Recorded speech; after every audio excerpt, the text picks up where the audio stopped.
I wish I could say that there was some profound reason for picking Oman as my first visit to the Middle East. But the truth is we were on our way to Pakistan and it was an interesting connection point. I knew very little about Oman before this trip, but I now consider it a must-visit destination for the adventurous traveler. I didn't know what to expect, but what I found was a rich culture and history, stunning landscapes, a pristine coastline, and the most epic scenic drives.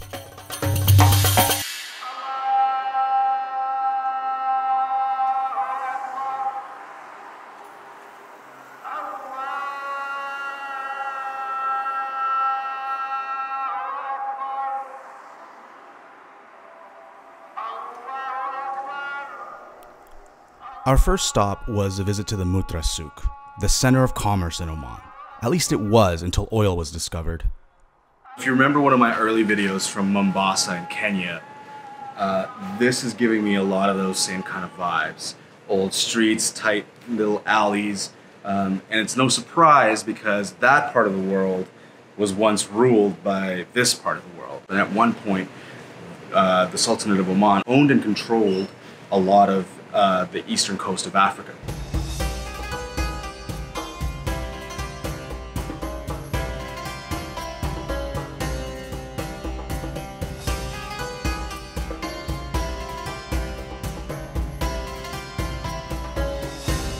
There's no food in this market.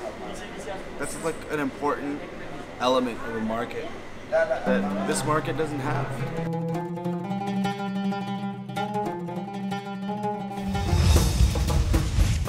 So we're at Old Turkish Coffee House and Restaurant, Oman. We just got this mixed grill thing, which comes with all this food for about 14 reals, which is the equivalent of about 30 Canadian dollars, I believe. Which is great. You get your hummus, your garlic sauce, lots of bread that seems pretty fresh, and then obviously a fresh platter of grilled meats. Here we go.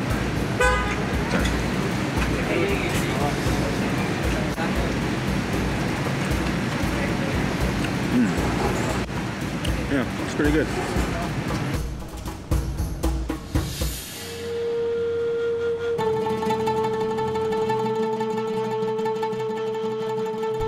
Now, as Canadians, old habits die hard, so for me, no road trip can begin without a visit to Tim Hortons.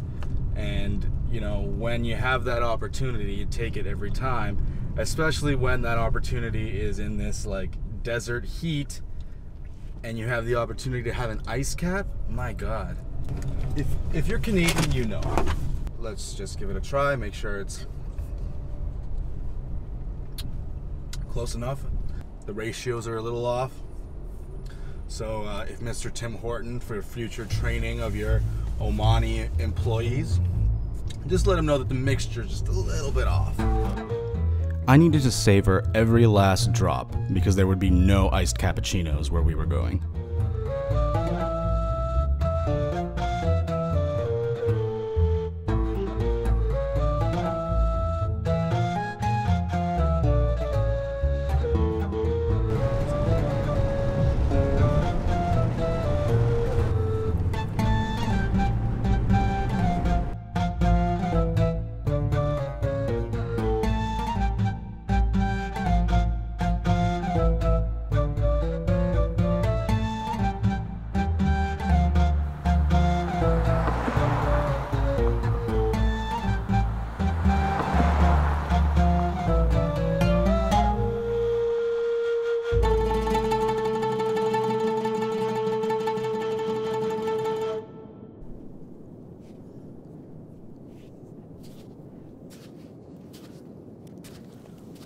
The Wahiba Sands, 12,500 square kilometers of nothing but sand.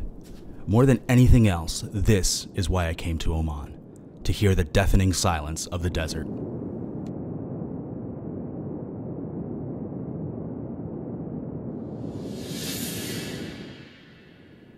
Solitude isn't loneliness. It's finding joy and peace in these quiet... What the hell is that?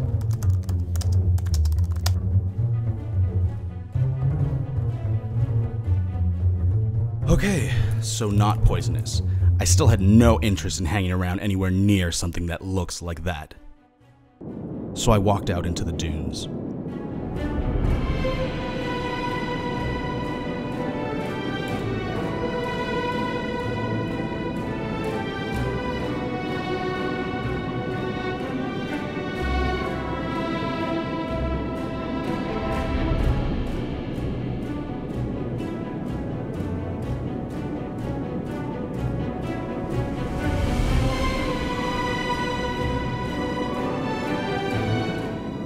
The French writer and poet Antoine de Saint-Exupéry said of the desert, "One sits down on a desert sand dune, sees nothing, hears nothing, yet through the silence something throbs and gleams."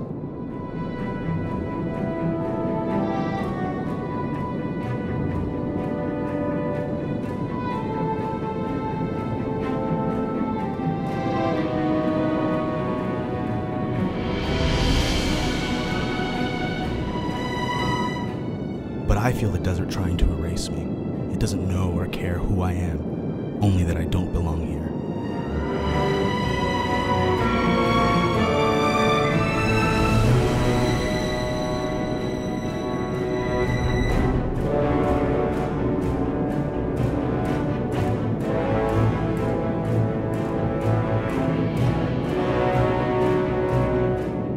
But that's the beauty of the desert.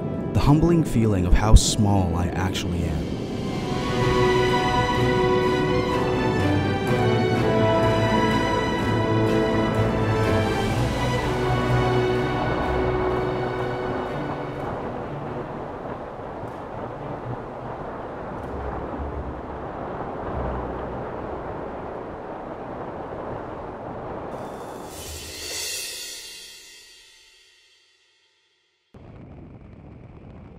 We left Wahiba Sands and made our way back to Muscat. With no agenda and no rush, we made a little detour to the ancient city of Nizwa.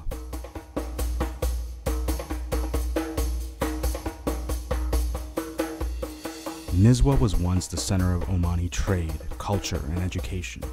For 8 centuries, the Nizwa fort has stood as a powerful stronghold against enemy attacks, looking to control this strategic position in Oman.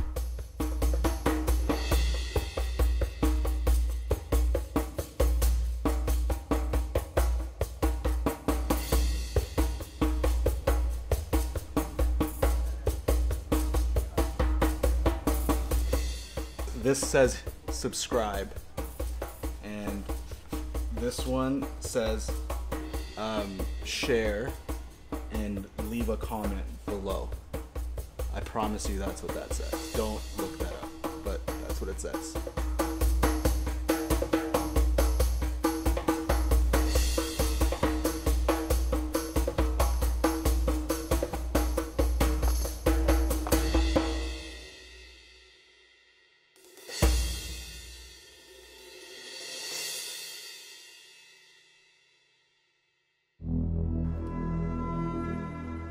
Oman is quite possibly the best kept secret in the Middle East.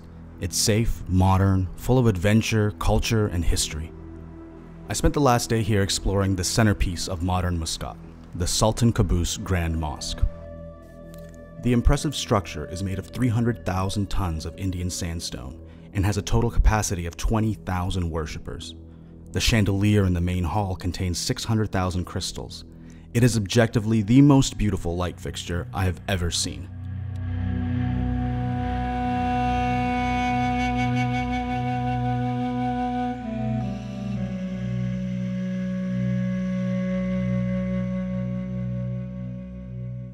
But as I'm walking through this impressive house of worship, I can't decide if man's quest to build something worthy of God, regardless of what name or form that God takes, should be celebrated for our creative ability and attempt to communicate concepts like eternity and omnipotence, or if these temples are monuments to our pride and hubris, that we would try to contain the infinite in something finite.